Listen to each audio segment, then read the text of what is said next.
Hey there, Solar Warriors. I'm Nico Johnson, and this is SunCast. Each week, I pull back the veil on the life and business insights of cleantech entrepreneurs building the most noble and impactful companies of our time. I hope what you learn from this conversation is a catalyst for your own growth. So thanks for tuning in, and welcome to our tribe.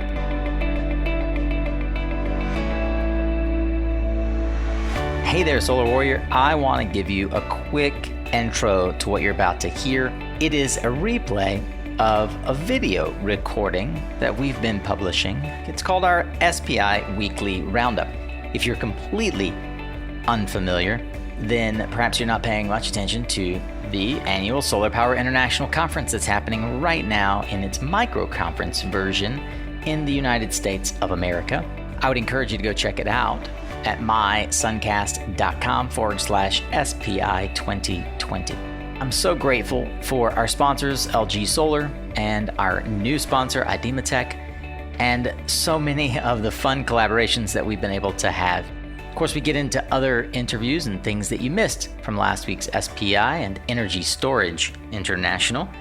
I hope that you'll tune in this Friday at 4:30 p.m. where we'll have another episode and another segment of the Industry Pulse, as well as a couple of good cameos and goodies, and the long-awaited giveaway by our friends at Idematech. So give it a listen, and give us a shout-out on LinkedIn or Twitter if you're listening with the hashtag SPI SunCast. In the meantime, I hope that you'll enjoy this redux of the SunCast Weekly Roundup SPI edition.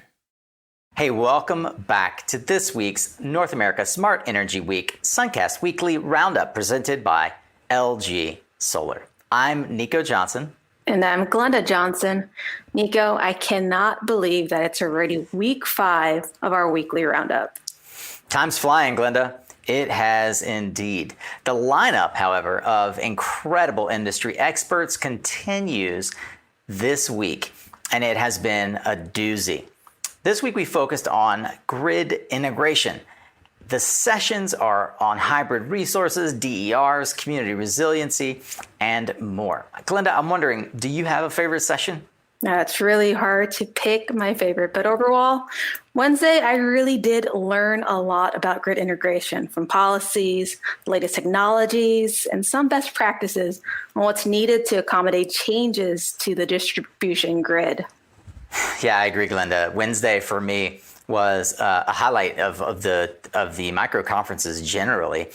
It's a rare treat indeed to see someone from the National Association of Regulatory Utility Commissioners on the same panel as Sunrun, debating a hot topic like the evolution of requirements of ever higher penetration of distributed energy resources. And that conversation with past SunCast guest Chris Rauscher of Sunrun and Danielle Barnett on Wednesday just shows for me how far our industry has come. And I really feel I left encouraged that we're finally getting a place at the table that we've so long deserved regarding the inevitable scenario where DERs are the norm, not the new kid on the block.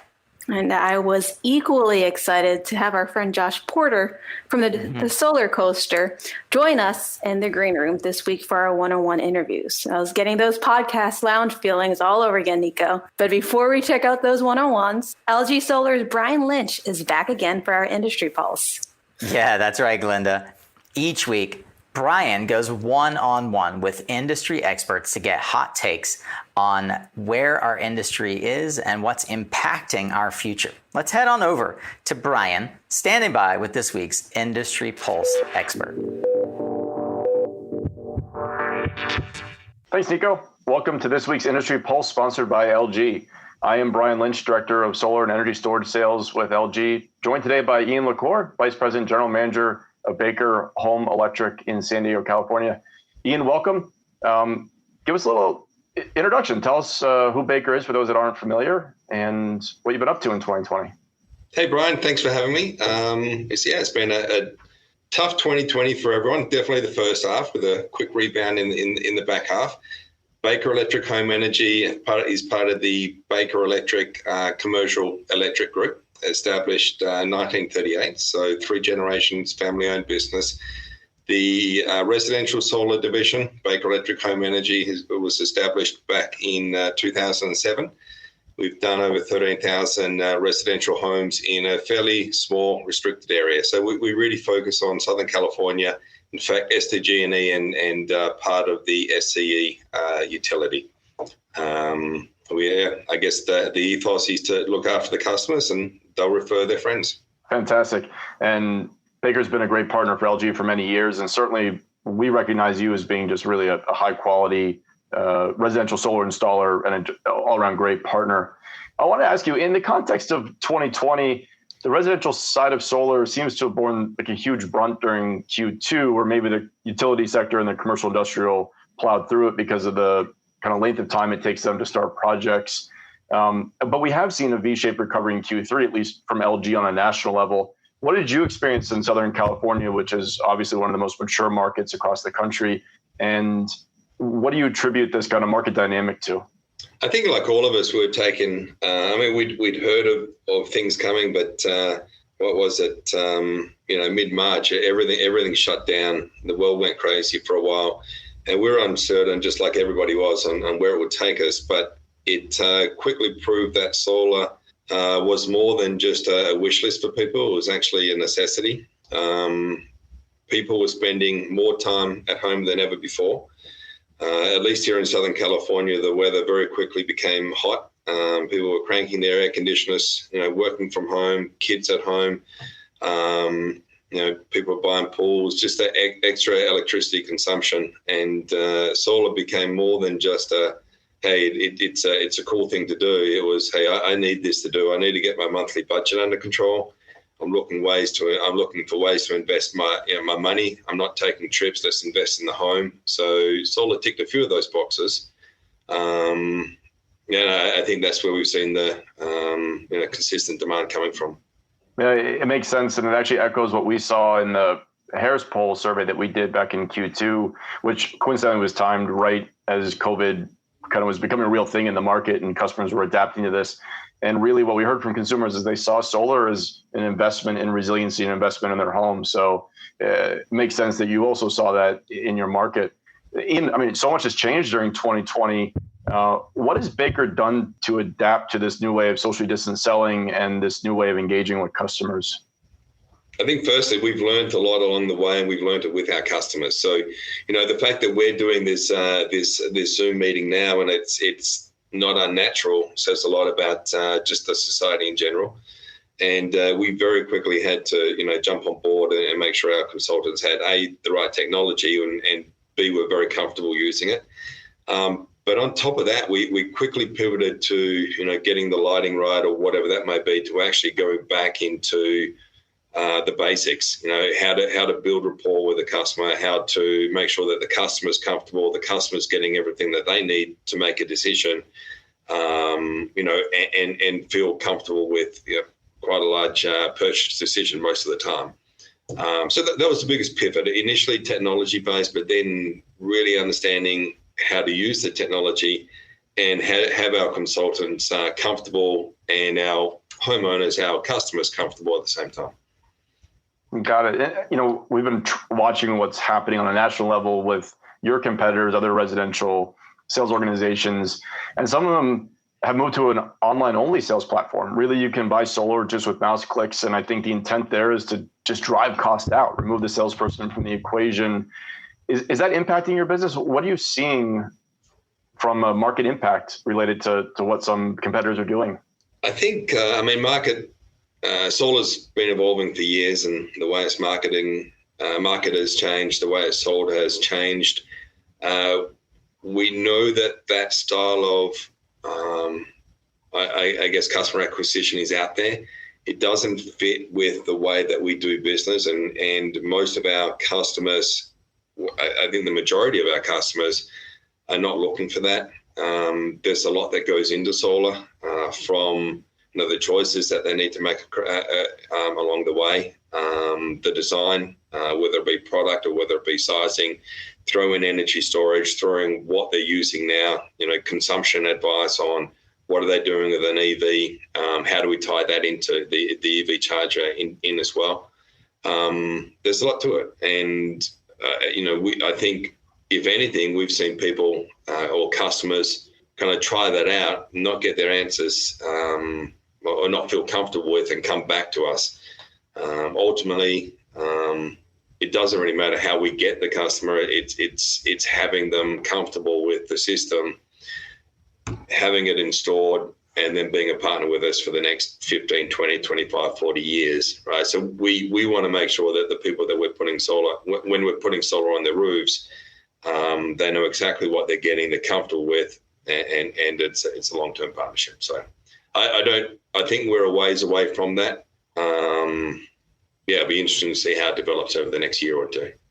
Yeah, I think I'm in the same boat as you. Again, for that Harris poll data that I mentioned before, what we learned from that is 30% of customers will want a cheaper upfront cost, and they're willing to sacrifice long-term savings from that. And 70% of the customers, the other side of that, don't want that. They're willing to invest in a higher price system that will be better for them in the long run. And thinking about the context of what we've seen through our Solar Concierge program, where we are engaging directly with customers, what we saw when these online low-cost solar offers became really prevalent over the summer, customers were actually coming to our concierge program and trying to get our salespeople to engage with them to explain what these proposals meant. Once we figured that out, we realized that it was easy to sell against it simply because the competitor couldn't rebut because they weren't having a salesperson involved. So I think it's important for us to be ourselves. I mean, if our customers are finding value in the service that we provide, then we need to continue to maintain that service. If we want to go down the copycat approach, then something's got to give, and it would have to be the service, and that's not fair to the people who, or to our long-term vision, and even to our employees. So. Maybe the market will segment over time. At the moment, I think it's a very small percentage. Yeah, I agree. I mean, it's a grand experiment. We should all watch it closely. The whole industry should watch it closely and see as the industry matures and solar becomes more broad-based accepted, there will likely be high relevance in what's happening. 2020 has been crazy. Hopefully we never repeat another year like this. I certainly don't want to. But with the benefit of hindsight, what would you have done different? And how, with what we all went through in 2020, is this evolving Baker going forward? What are you going to take from kind of a post-pandemic sales environment and use it as a new best practice? So I think there's two things there, Brian. I think firstly, it is, and I'm pausing because it's actually they're opposite thoughts. But firstly, the importance of technology. So implementing technology and have a strong technology platform is crucial for not just solar, but any business going forward.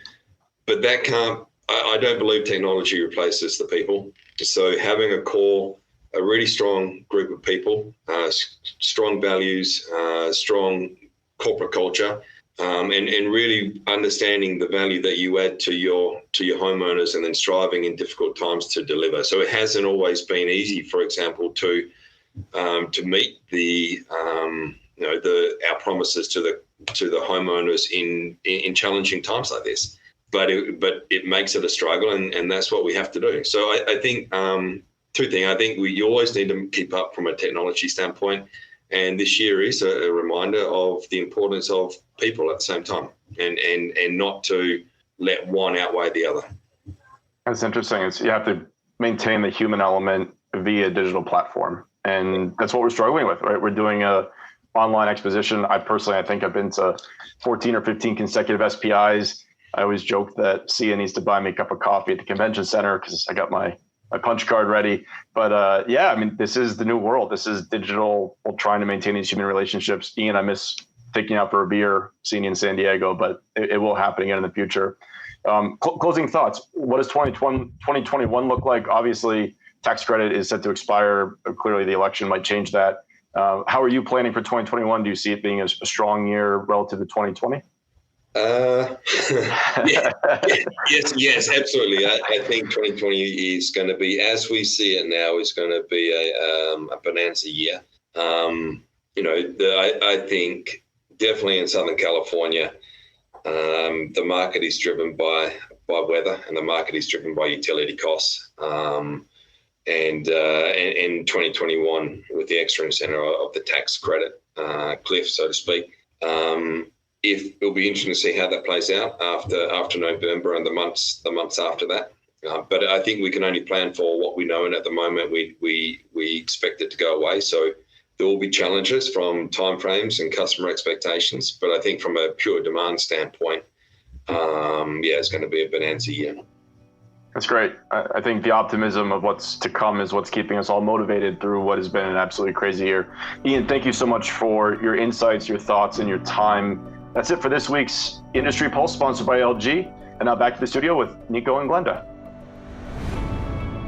I've been wondering, what's your least favorite solar asset management activity? You know, those daily, weekly, sometimes monthly deliverables that you just have to check off the list, but can be such a drag. Well, let me tell you how to press the easy button and get going on the work that really matters by automating your invoicing and ticketing and reporting with PowerHub. Focus on the work that you want to do. Take the boring stuff off your plate with PowerHub. You can go to powerhub.com/SunCast to learn more.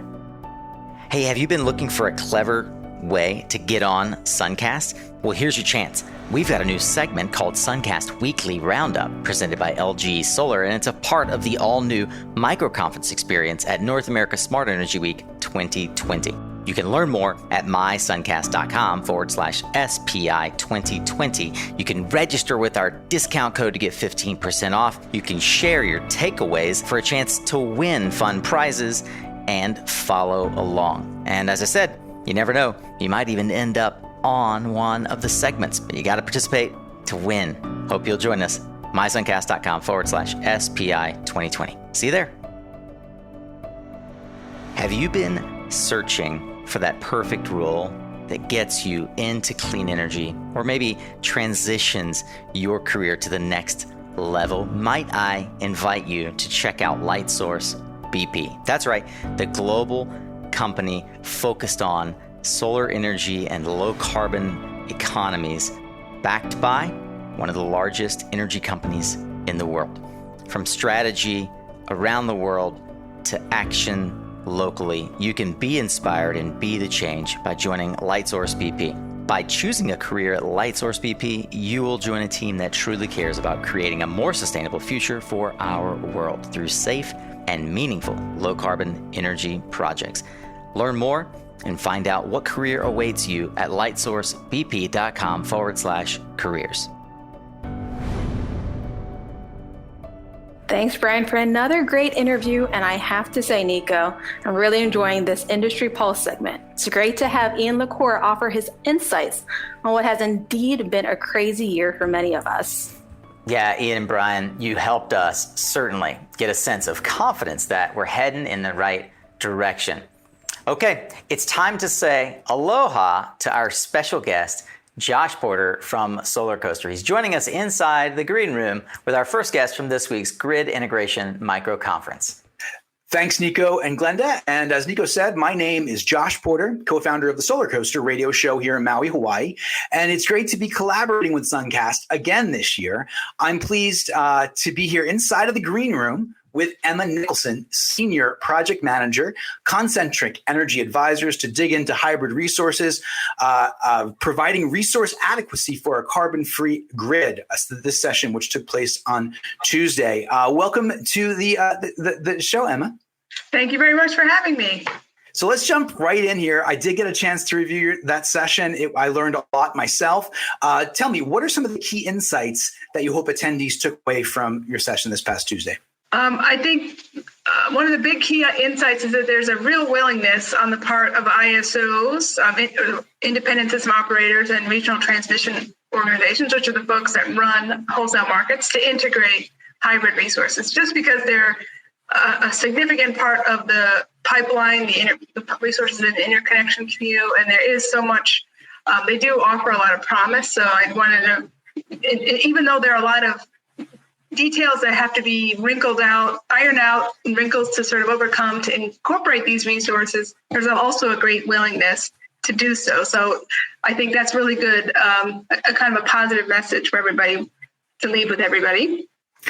That's good to hear. I mean, is that something that you think, were you surprised to see that there was that willingness? I wasn't that surprised, but I think that everybody understands that the market rules have to keep up with this rapidly changing technology. And FERC, when they did their storage participation rule, 841, I think really got us halfway there with hybrid resources, because a lot of them, obviously, they would be comprised of a battery storage and an intermittent resource. So I think that everyone understands sort of the trend that the ISO market rules have to keep up with the technologies that's in the market. And then, of course, this hybrid resource, a combination of storage and a variable energy resource is the latest, the newest kid in town. So I was not surprised, but happy at least to see the willingness for them to hold stakeholder conferences. And actually, FERC had its own tech conference in July about hybrid resources. Pretty interesting stuff here. Now, let me ask you this. Do you feel like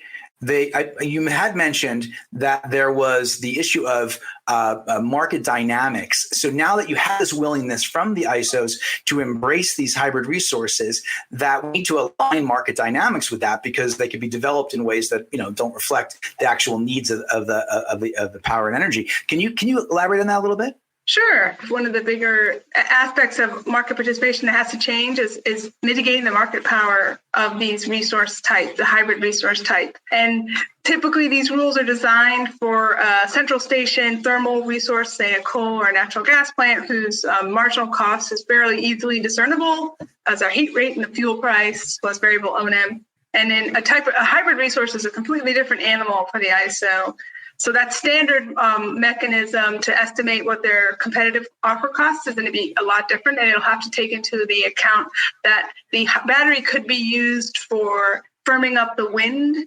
It could be used to provide ancillaries, or it could be used exclusively, or the usage of that battery could be to capture and monetize the benefits of the investment tax credit that batteries that are co-located with storage are going to be entitled to. So I think that the market power mitigation rules have to be more in line with the actual economic incentives of these resources. That's just one of the aspects that's going to have to change. Amazing. Out here in Maui, as you can see in my background, we have a couple of large wind assets that have been developing over the years. And I know that they've been discussing bringing in more storage to those. So kind of on a similar vein. Let me ask you this. Is there any question that you would have liked our attendees to ask you and your fellow panelists on the session that didn't get asked? I think it was quite a short amount of time, but I think it's important to understand the big differences between what's a front of the meter, what we call front of the meter hybrid or co-located resource, which is something that injects directly into the grids. That's a utility scale hybrid. And then distribution connected hybrid resource, which would be, say, a rooftop solar with a battery component. And the way that they would interface is really quite different. The participation issues that an aggregated DER would face would be addressed by the FERC Order 2222. That's actually a proposed rule, not a final rule. And the hybrid resource, the utility scale front of the meter hybrid resource, there isn't actually any rule addressing their participation yet. But I just wanted to make sure that we didn't get a lot to talk too much more about the difference of those two types of resources, but certainly there's a lot of differences in the way they're going to interact with the markets. Because DERs, the aggregated DERs, are going to actually be both playing in wholesale and retail, or at least they'd be allowed to. But the grid-connected, front-of-the-meter, hybrid and co-located would only be wholesale, dealing with the wholesale market. Understood. Thank you for that clarification. All right. Well, mahalo, Emma, for joining us in the green room today. Thank you very much. Now let's head over to Glenda, who's standing by with our next guest, Jon Wellinghoff. Thank you, Josh. We are here now with who the moderator, Karania Kuzik, actually mentioned as not really needing an introduction. Jon Wellinghoff, founder and chief executive officer of Grid Policy and FERC's longest serving chairman from 2009 to 2013. Welcome. Well, thank you very much for having me. Appreciate it. Of course. Well, you had a great session on Tuesday. Solar and storage as transmission assets And it was a full panel of national experts there that explained current and emerging FERC regulations on this issue, planning processes, performance requirements, and to also discuss solar and storage implementation as advanced transmission technologies. What are some key takeaways you think you got from that panel and you want to share with attendees who may have missed that session? Well, I think the key takeaway is that storage as a transmission asset is actually happening. I mean, there are people that are doing it, it is working. The Oakland project is a great showcase of that. And then also the one that I was not as much aware of, but the one that we got from one of our other panelists, the AEP project, seems to be very effective as well as providing battery storage as an effective way to provide transmission services to the system, and something that we've been trying to do for over 10 or 12 years now. But I think the reason that it's happening, one of the other takeaways, is that these technologies are becoming less expensive. And because they are becoming more sophisticated and being less expensive, the result is we're actually seeing these things happen. Yeah, that's great news too, and it's making it a lot more available, obviously, to those within the industry. And obviously, there was also a lot of perspectives shared in the panel with the number of panelists that you had on your session. I'm sure there were some questions that you may have not had the chance to dive deeper into. Was there a question that you wish may have been asked? Well, there was one area that I was hoping we would have had an opportunity to get into more, and I tried to kind of breach it a couple times, but we really didn't get it fully explored, and that is the area of competition and how competitive developers can, in fact, participate more fully in providing for battery storage as a transmission asset, and how they can really work with the ISOs and their planning processes to really make that happen, so that we see a wider range of alternatives being offered for transmission alternatives. I think you're going to see more of that. I think that competition is going to happen, but I really would have liked to discuss that question more, and we really didn't have enough time. I mean, it was a relatively short session. We had a lot of people in the panel, so it was tough to get into depth in any particular area. Yeah, completely understandable, but still a great session nonetheless. Again, of course, if you haven't had the chance to watch the session, again, it aired on Tuesday, October 13th, Solar and Storage as Transmission Assets. We'd like to thank Jon Wellinghoff for joining us on the SunCast Weekly Roundup, and I appreciate you being part of this conference. Well, thank you. I enjoyed doing it. Thank you very much. All right, have a good one. Thanks. Bye-bye. We are here now with Dawn Weisz, Chief Executive Officer of Marine Clean Energy, who's part of a great fireside chat on maximizing DER value through real-time control and market optimization with Mark Knight on Wednesday. Welcome and happy 10-year anniversary. I know you mentioned it, that MCE is celebrating their anniversary this year. Yeah, we're celebrating 10 years of service to customers in our communities, and we're really excited to have hit that milestone. Yeah, that's great to hear. Congratulations. So for those who may have missed the session earlier this week, can you share some takeaways? Sure. It was a great opportunity to dive into DERs, distributed energy resources. We talked a lot about our local solar projects that have been built across our service area. We actually have more than 10 megawatts worth of small scale projects, 1 megawatt on average. And then we also have some slightly bigger ones, 10.5 megawatts.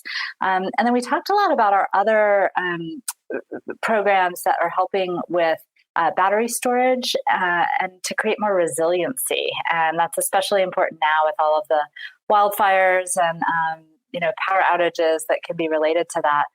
Making sure that our vulnerable customers and our medical baseline customers and our critical facilities like fire stations and shelters are able to make it through those events using DERs is really important. So we talked a lot about that. And we also talked about automation, how we can control DERs remotely and add a lot of value that way. That's great. I know that resiliency has been a pretty key topic over the past few weeks at SPI.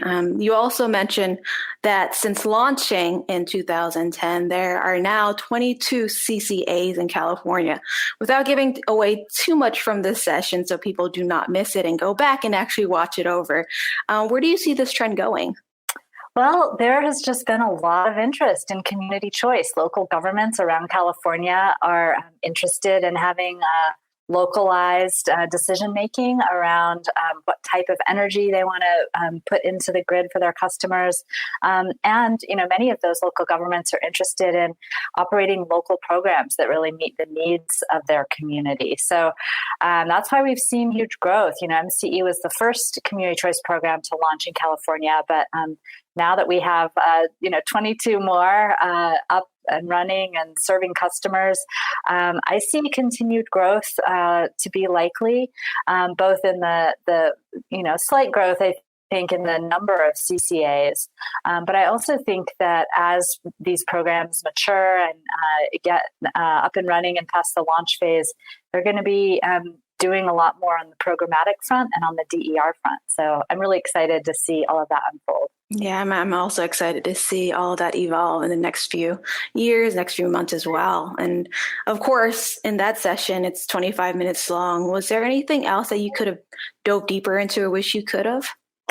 I think the only thing I wish there could have been more time for is questions from the audience. I always like to get a feel for what people are wondering about and what other people are working on in this space.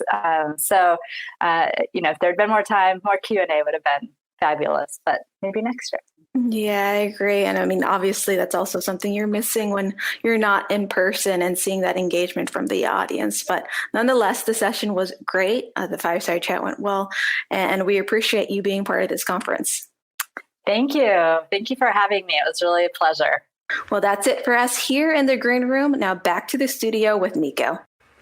Well, it's finally here, everyone. At long last, the virtual trade show and Solar Power International 2020 is upon us. Next week is a bevy of information, more of a fire hydrant than we've had for the last 5 weeks, and I can't wait. I hope you're just as excited as we are to check out the more than 200 exhibitors that have signed up to take part in this year's exhibition.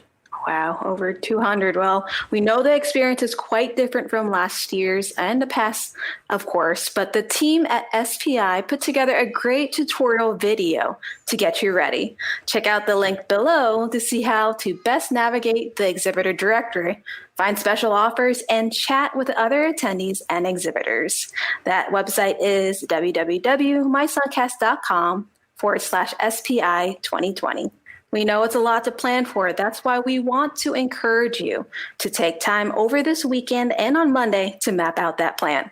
All the resources are there in the video we've got posted, and we also will link over to the trade show experience. So as I've said before, just bookmark www.mysuncast.com/SPI 2020, where we've already made it easy to find all the great resources you need. Yeah, but aside from what will be a fantastic and interesting experience, 200 exhibitors in a virtual trade show, all the great education that you'd expect from Solar Power International is now packaged, as it has been for the last 5 weeks, into a digestible format. So the great products and technologies in the virtual expo are where many of you will spend your time.